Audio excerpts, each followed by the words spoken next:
Hi, good morning everyone. Welcome to Bret's Table this morning on a beautiful Sunday morning here in Minnesota. I was trying to figure out what to make this morning. I've been working on Stupel waffles and I think I've got the dough pretty well perfected. Now, surprisingly enough, I need to work on the caramel filling because I'm finding a little bit different recipes. And as much as I've made caramels, the first time I made this type of caramel for the filling of the Stupel waffles, it actually turned out grainy, so I need to figure out why that is. But in the meantime, I got this bug to make ramen noodles, and the first time I made them, I did a lot of research, been reading a lot about the consistency of the dough and how they're made. And the first time I made them earlier this week, I added too much water, so they didn't taste like pasta, but they didn't taste like the ramen that I've enjoyed at Zenbox here in Minneapolis. And hello to Chef John and his wife and team. If you're looking for ramen in the Twin Cities, be sure and check them out. Anyway, so I made the ramen noodles again yesterday, cut back on the amount of water by almost half. It's a really, really dry dough, and I think they turned out quite well. So I'll be making them again. I decided to cut off my handlebar mustache. You on Sunday mornings are basically the only people that see it, and it's getting in the way of my mask wearing. So I'll grow it back. It's just something else to do and change it up here at Bret's Table here in St. Paul. So anyway, we had a delicious ramen last night. We cooked a pork roast for about 4 hours. It was beautifully tender, and added some dried shiitake mushrooms that I had rehydrated, and some spring onions, and some carrots that were cut in a matchstick. And some soft-boiled eggs, and the beautiful pork broth. So it was a delicious dinner. And if you saw, I made that tarte normande, not really Japanese, but it was delicious with some homemade cinnamon ice cream. So I've got my water boiling. Yes, the water is boiling. So what we're going to do is I took a bunch of spinach, and it's important to leave the root end on. Washed them really well in a large tub of water. There's a lot of dirt that is trapped in the roots and the leaves. So I got rid of all that. And just note, this is a recipe from Masami Suga, who used to teach cooking classes at one of the local cooking schools here in St. Paul. So I was assisting her at this cooking class on Japanese grilling, and she was making this spinach salad. So I thought I was being really diligent, and I washed all the spinach here and then cut the root end off of all of the stems. And it's like, that's a no-no, because what we're going to do is we're going to take this clean bunch of spinach with the root on, and we're going to see if I can move my camera here. Definitely need a camera person. We're going to take and put the stem in the boiling water for about a minute, because they are, more fibrous, not as tender as the leaves. So we just want to give them a head start in the cooking process. And I'm going to grab a pair of tongs here. So now just add the leaves to the water. And it takes about one bunch of spinach per person if you're making this type of salad. And yes, granted, it's not your typical spinach salad with strawberries and toasted walnuts or a bacon vinaigrette, but it's quite delicious and very simple. So we're just going to let those leaves wilt for a moment, like 30 seconds. And just till they're tender. And now we're going to remove them to a bowl of ice water. And let them cool. So while we're letting the spinach cool, there's a couple of ways to serve this, what is a spinach salad.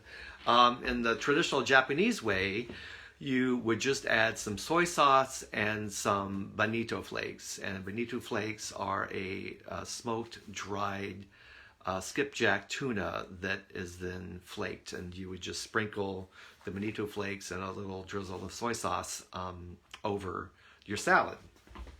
The Korean way, according to Masami, is to take a little bit of sesame oil,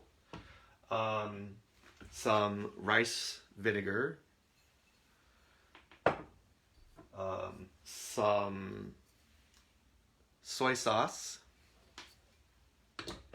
and some sugar.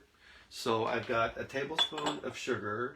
I'm cutting this recipe in half because it's just me here, and I'm going to take 2 tablespoons of soy sauce. I don't know, yeah, you can't see this. So it's just, I'm putting this all in a little jar. So I've got the soy sauce. See if I can move the camera here. I don't see. And so I've got soy sauce and my sugar in this little jar. I've got my rice wine vinegar.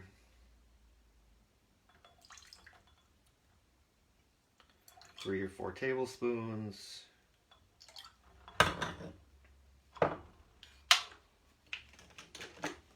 And a little of my sesame oil. And I just put it in my little jar and shake it up. And that's my vinaigrette. So, what we're going to do now is, hopefully my spinach is cool. So we're going to take and just squeeze the spinach to get the excess water out.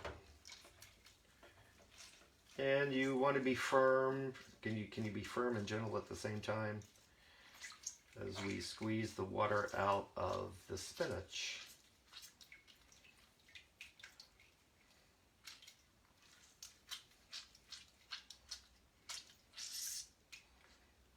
And I just take and fold the end up. And I'm going to move this out of the way.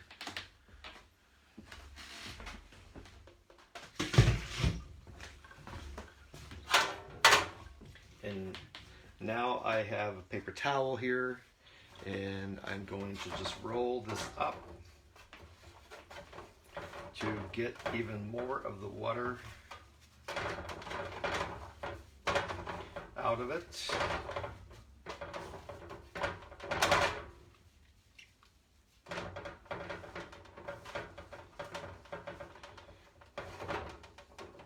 So here is my spinach that has been blanched and rolled, and now I will put that in the refrigerator and let it cool down, and then once it's completely cold, I will pull it out and then take and cut about 1 inch columns all the way down, stand them on end, and drizzle it with my vinaigrette and some toasted white sesame seeds.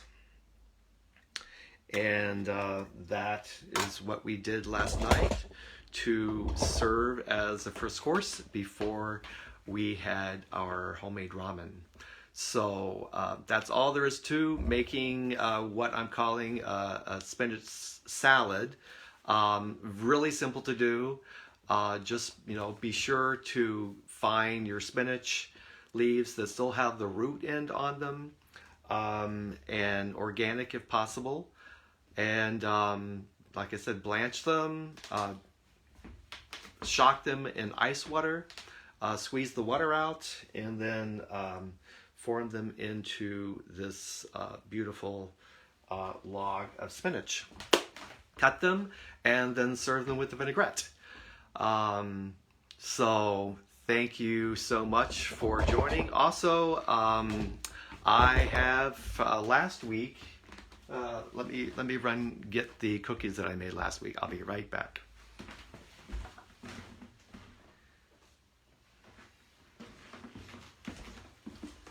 So here are all of the cookies that I made, the honey rosemary cookies that I made last week.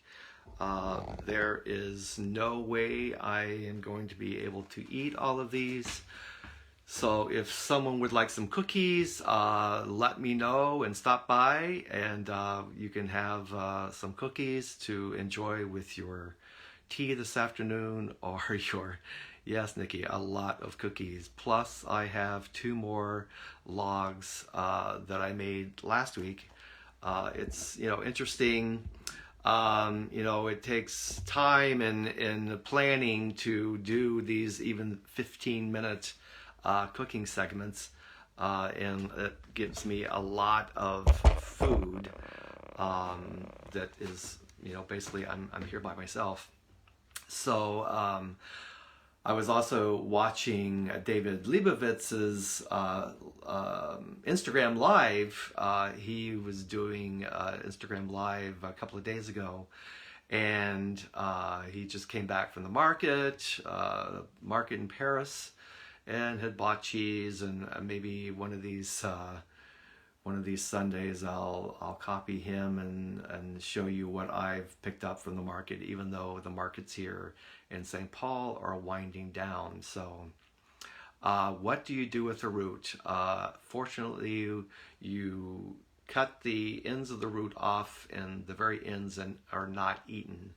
But you can eat the stem part of the spinach, so like everything from the rubber band down you can eat, and I'll cut them into about 1-inch logs, stand them on end on the salad plate, and then yes, compost for sure. One of the documentaries that I watched this week was Kiss the Ground, and I think everybody on earth should be watching that movie to try to, all of us need to help in reducing carbon gases, and the way to do that is to reduce the amount of tillage on farmland, stop, burning the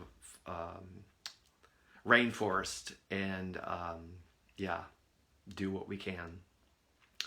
So that's all I have for today. Leaving the root end sounds like a convenient thing while cooking. Definitely, you want to leave the root end on your spinach. Otherwise, you will have a big mess, as I learned about 25 years ago, the first time I made this salad at the cooking school when Masami Suga was our teacher. I cooked with her many times, doing sushi classes and Japanese grilling classes. So that is another class that I've added to my repertoire when I teach cooking classes now as well. So I don't just teach and eat French cuisine. even though I love it. I also teach Italian cuisine, Japanese cuisine, American regional cuisine, Indian cuisine, and I'm starting to learn Moroccan cooking with my friend Jane that I met earlier this year. So just enjoy cooking, enjoy eating. Hopefully soon we will be able to more readily enjoy each other's company at the table. But in the meantime, live well and eat well, and we will see you next time. Once the spinach is cooled in the refrigerator, I will plate it and take a picture of it and post it here so everybody will be able to see the finished product. So thanks again for watching. Everyone have a great day, and we will see you next week. Bye now.